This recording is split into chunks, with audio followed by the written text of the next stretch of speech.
সম্মানীয় দর্শক, দেখছেন N A stock Bangla YouTube channel. শুরুতেই জানিয়ে দেব হেডলাইন্স। যোগী রাজ্যের সংখ্যালঘুদের ভোটদানে বাধা, পিটিয়ে মারা হচ্ছে বিস্ফোরক মমতা বন্দ্যোপাধ্যায়। বিজেপির ছোড়া বোমা নিষ্ক্রিয় করল সুপ্রিম কোর্ট। চাকরি রায়ের পরেই তোপ অভিষেকের। বাংলায় বিজেপি একটা সিট বেশি পেলেই এগিয়ে আসবে বিধানসভা নির্বাচন, তোলপাড় করা দাবি সুকান্তের। শীঘ্রই বুঝবেন কি জিনিস, নাম না করেই প্রাক্তন স্ত্রীকে আক্রমণ। টিএমসি প্রার্থীকে ধুয়ে দিলেন সৌমিত্র খা। তৃতীয় দফা নির্বাচনে উত্তপ্ত বাংলা, কমিশনের জমা 361টিরও বেশি অভিযোগ। শীর্ষে কোন দল? 24-এ হবে বিধানসভা নির্বাচন, শর্ত দিয়ে বড় বার্তা শুভেন্দুর। শুনছিলেন হেডলাইন্স, এখন শুনবেন বিস্তারিত। তার আগে আপনি যদি আমাদের চ্যানেলে নতুন হয়ে থাকেন, অবশ্যই চ্যানেলটিকে সাবস্ক্রাইব করে পাশের বেল বাটনটি অন করে রাখবেন প্রতিদিনের বাছাই করা বিশেষ খবর সবার আগে দেখার জন্য। যোগী রাজ্যের সংখ্যালঘুদের ভোটদানে বাধা, পিটিয়ে মারা হচ্ছে বিস্ফোরক মমতা বন্দ্যোপাধ্যায়। নির্বাচনী সভায় বিস্ফোরক তৃণমূল সুপ্রিমো মমতা বন্দ্যোপাধ্যায়। তার দাবি, উত্তরপ্রদেশের সংখ্যালঘুদের ভোট দিতে দেওয়া হচ্ছে না, পিটিয়ে মারা হচ্ছে। এরপরই মুখ্যমন্ত্রীর কটাক্ষ, model code of conduct Modi conduct হয়ে গিয়েছে। নির্বাচন কমিশন কি কোনো ব্যবস্থা নেবে না, প্রশ্ন মমতার। গত এক মাস ধরে লাগাতার নির্বাচনী প্রচার করছেন তৃণমূল সুপ্রিমো। মঙ্গলবার পুরুলিয়ার পাড়ায় দলীয় প্রার্থী শান্তিরাম মাহাতোর সমর্থনে সভা ছিল তার। সেখান থেকেই বিস্ফোরক দাবি করেন। বলেন, এইমাত্র মেসেজ রিসিভ করলাম, উত্তরপ্রদেশের সংখ্যালঘুদের ভোট দিতে দেওয়া হচ্ছে না, পিটিয়ে মারা হয়েছে রৌদ্রের মধ্যে। এরপরই কমিশনকে তার প্রশ্ন, নির্বাচন কমিশন কি কোনো ব্যবস্থা নেবে। শেষে তার খোঁচা, মডেল কোড অফ কন্ডাক্ট এখন মোদি কন্ডাক্ট হয়ে গিয়েছে।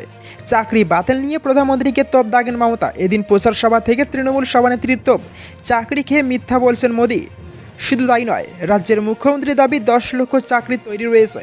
বাম বিজেপিদের বাধায় নিয়োগ আটকে রয়েছে, মামলা করে তারা নিয়োগ আটকে দিচ্ছে বলে অভিযোগ মমতার।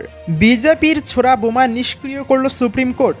চাকরি রায়ের পরেই তোপ অভিষেকের। এসএসসির প্রায় 26,000 বাতিল চাকরি বহাল রেখেছে সুপ্রিম কোর্ট। অন্তর্বর্তী রায় সামনে আসার পরই এক্স হ্যান্ডেলে বিজেপির বিরুদ্ধে তোপ দাগলেন অভিষেক বন্দ্যোপাধ্যায়। তার খোঁচা, বিজেপির ছোড়া বোমা নিষ্ক্রিয় করেছে সুপ্রিম কোর্ট। নিজের এক্স হ্যান্ডেলে তৃণমূলের সাধারণ সম্পাদক অভিষেক বন্দ্যোপাধ্যায় লিখেছেন, বাংলার ভাবমূর্তি নষ্ট এবং রাজ্য সরকার উৎখাতের জন্য এক সপ্তাহ আগে বোমা ছুঁড়েছিল বিজেপি। মাননীয় সুপ্রিম কোর্ট বিজেপির ছোড়া সেই বোমা নিষ্ক্রিয় করে দিয়েছে। সত্যের জয় হলো, তিনি জানিয়েছেন। সমস্ত বাধা বিপত্তি অতিক্রম করে শেষ নিঃশ্বাস পর্যন্ত মানুষের পাশে থাকতে তিনি প্রতিজ্ঞাবদ্ধ। তবে তাৎপর্যপূর্ণভাবে নিজের বার্তায় কোথাও চাকরি বাতিল নিয়ে সুপ্রিম রায়ের উল্লেখ করেননি। ওয়াকিবল মহল মনে করছে, এসএসসি মামলায় সুপ্রিম কোর্টের নির্দেশিকা নিয়েই এই বার্তা দিলেন তৃণমূলের সেনাপতি। কলকাতা হাইকোর্টের রায়ে বাতিল 25,753 জনের চাকরি। এই রায়কে চ্যালেঞ্জ করে সুপ্রিম কোর্টে রাজ্য। ওই মামলার শুনানি শেষে আপাতত চাকরি বাতিলের রায় স্থগিতাদেশ দিল সুপ্রিম কোর্ট। চাকরিহারাদের 12% হারে বেতন ফেরানোর নির্দেশ দিয়েছিল কলকাতা হাইকোর্টের ডিভিশন বেঞ্চ। সেই নির্দেশে অন্তর্বর্তী স্থগিতাদেশ দিল শীর্ষ আদালত। রাজ্য জানিয়েছে, সুপার নিউমেরিক পদে কোনো নিয়োগ হয়নি, তাই মন্ত্রিসভার বিরুদ্ধে সিবিআই তদন্তের নির্দেশে স্থগিতাদেশ বহাল রাখল। তবে মন্ত্রিসভার সদস্যদের বিরুদ্ধে করা কোনো পদক্ষেপ করা যাবে না। পরবর্তী শুনানি আগামী 16 জুলাই। বাংলায় বিজেপি একটা সিট বেশি পেলেই এগিয়ে আসবে বিধানসভা ভোট, তোলপাড় করা দাবি সুকান্তের। লোকসভা নির্বাচন নিয়ে বর্তমানে সরগরম রাজ্য রাজনীতি। মঙ্গলবার বাংলার 5টি আসনে ভোট গ্রহণ হয়েছে। ভোটের এই আবহে একটি বিরাট দাবি করলেন বিজেপির রাজ্য সভাপতি সুকান্ত মজুমদার। সোমবার একটি সাংবাদিক বৈঠকে তার মুখে শোনা যায়, বিধানসভা নির্বাচন এগিয়ে আনার কথা। দিন কয়েক আগেই একটি সাক্ষাৎকারে কেন্দ্রীয় স্বরাষ্ট্রমন্ত্রী অমিত শাহ বলেন, বাংলায় যদি তৃণমূলের থেকে বেশি আসন পায় বিজেপি, তাহলেও এখনই সরকার ভাঙার কোনো চেষ্টা করা হবে না, যথাসময়ে বিধানসভা নির্বাচন হবে। তবে এদিন বিজেপির রাজ্য সভাপতির মুখে শোনা গেল বিধানসভা নির্বাচন এগিয়ে আনার কথা। সুকান্ত বলেন, বিজেপি পশ্চিমবঙ্গে তৃণমূল কংগ্রেস থেকে একটি আসন বেশি পেলেই রাজ্য সরকারের পতন নিশ্চিত। এখানেই না থেমে তিনি বলেন, সরকার ভাঙায় বিশ্বাসী নয় বিজেপি, তবে নিজেরা যদি রাখতে না পারে কিংবা পিসি ভাইপোর মধ্যে যদি ঝগড়া হয়, তাহলে তো সেখানে কিছুই করার নেই। উল্লেখ্য, বিহার, মহারাষ্ট্র, হিমাচল প্রদেশ সহ দেশের একাধিক রাজ্যে রাতারাতি বিরোধীদের সরকারের পতন এবং বিজেপি সরকারের উত্থানের ছবি দেখা গিয়েছে। তবে ওয়াকিবল মহলের অনুমান, সুকান্ত এদিন যে কথা বলেছেন সেটা স্রেফ একটি ধারণা বানানোর জন্য। কারণ চলতি লোকসভা নির্বাচনে বিগত 10 বছরে মোদী সরকারের সাফল্যকে বিশেষ হাইলাইট করছে না বিজেপি।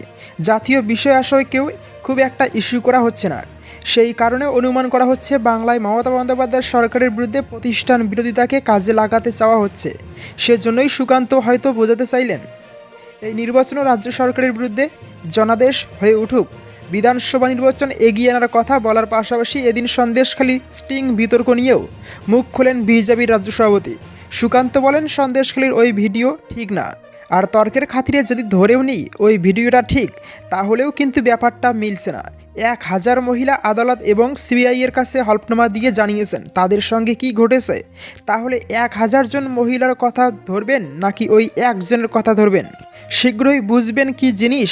নাম না করেই প্রাক্তন স্ত্রীকে আক্রমণ, টিএমসি প্রার্থীকে ধুয়ে দিলেন সৌমিত্র খা।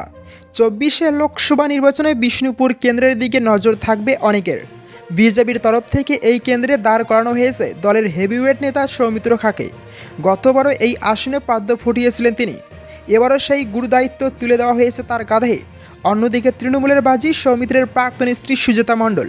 প্রাক্তন দম্পতির এই লড়াইয়ে শেষ অবধি কে বাজিমাত করবে তা জানা যাবে 4 জুন।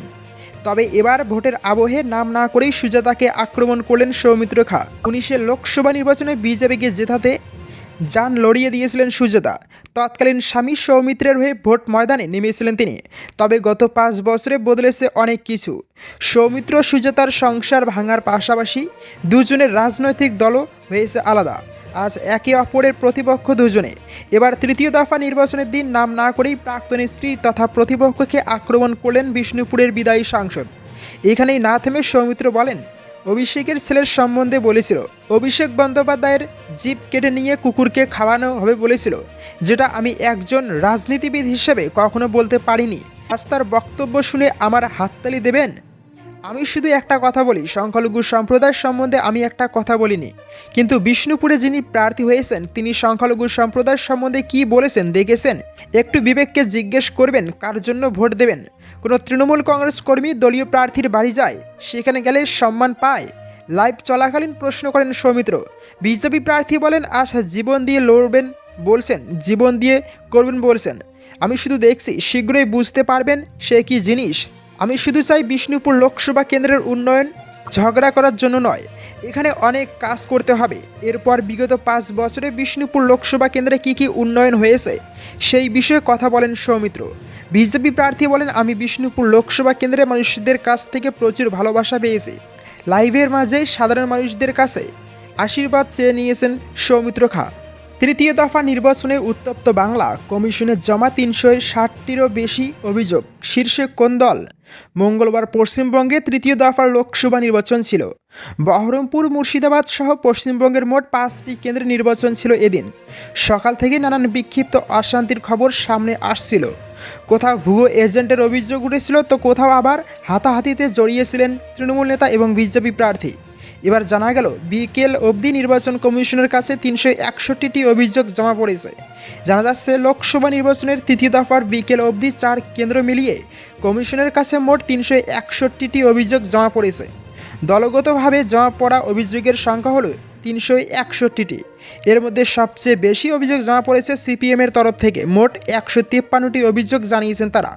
অন্যদিকে কংগ্রেস, তৃণমূল এবং বিজেপির তরফ থেকে জানানো হয়েছে যথাক্রমে 25টি, 17টি এবং 10টি নালিশ। লোকসভা নির্বাচনের তৃতীয় দফায় রাজ্যের একাধিক জায়গা উত্তপ্ত হয়ে উঠেছিল। চাঁচলে তৃণমূল কংগ্রেসের বিরুদ্ধে বোমা মারার অভিযোগ ওঠে। চাঁচল বিধানসভার অধীন মতিহারপুর গ্রাম পঞ্চায়েতের ধুমসাডাঙ্গি 221 নম্বর বুথে ঘটনা ঘটেছে বলে অভিযোগ, যদিও সেই দাবি নস্যাৎ করে দিয়েছেন স্থানীয় তৃণমূল নেতা।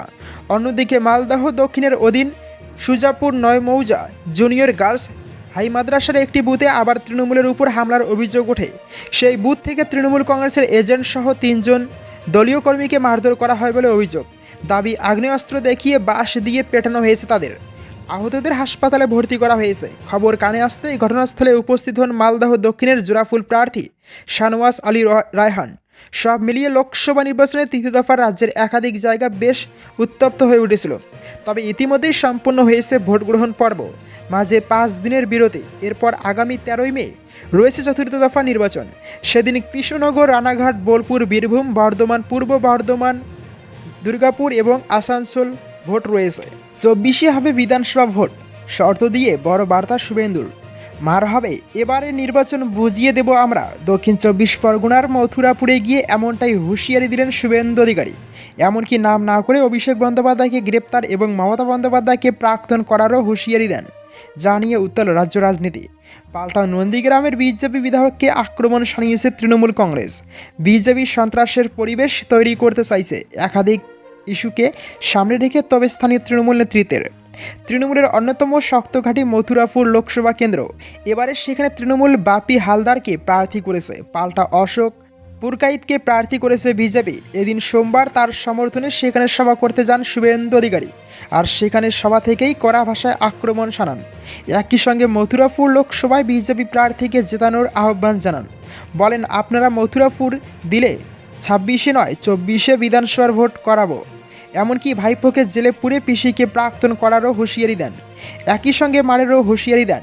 নন্দীগ্রামের বিজেপি বিধায়ক বলেন, 25 তারিখ মেদিনীপুর এবং জঙ্গলমহলে ভোট হয়ে যাবে। 26 তারিখ পাথর প্রতিমায় সভা করব। সেদিন সবাইকে হোয়াটসঅ্যাপ নম্বর দেওয়ার কথা বলেন। ভোটের দিন ভোর 5টা থেকে আমি জেগে থাকব। ঘটনা ঘটলে বুথ নম্বর, পোলিং স্টেশন, থানার নাম দিয়ে পাঠাতে থাকবেন। এবার মার হবে বলে মন্তব্য বিজেপি নেতার। তার কথায় এমন মার হবে, ভোট এবার বুঝিয়ে দেব আমরা। আর এহেন মন্তব্য ঘিরেই শুরু হয়েছে রাজনৈতিক বিতর্ক। অশান্তিতে উস্কানি দেওয়া হচ্ছে বলে পাল্টা আক্রমণ শাসক দলের। অন্যদিকে তোষণের অভিযোগ নিয়েও এদিন শুভেন্দু সরব হন। বলেন, দক্ষিণ 24 পরগনায় বিএসএফকে জায়গা দেননি, রোহিঙ্গাদের ঢোকাচ্ছেন বাংলাদেশ থেকে, তারাই ভোট ব্যাংক বলে তো। পাশাপাশি রামনবমীতে অশান্তি নিয়ে প্রশাসনিক প্রধানকে এদিন আক্রমণ শানান শুভেন্দু। পাশাপাশি ভিডিও নিয়ে কোনো মন্তব্য না করলেও সন্দেশখালী ইস্যুতে শাসক দলকে আক্রমণ শানান। বলেন, মানুষকে সিদ্ধান্ত নিতে কাকে ভোট দেবেন। পাশাপাশি শক্তি স্বরূপা রেখা পাত্রকে ভোট দেওয়ারও আহ্বান জানান শুভেন্দু। বলে রাখা প্রয়োজন, আগামী 1 জুন মথুরাপুর লোকসভা আসনে নির্বাচন রয়েছে।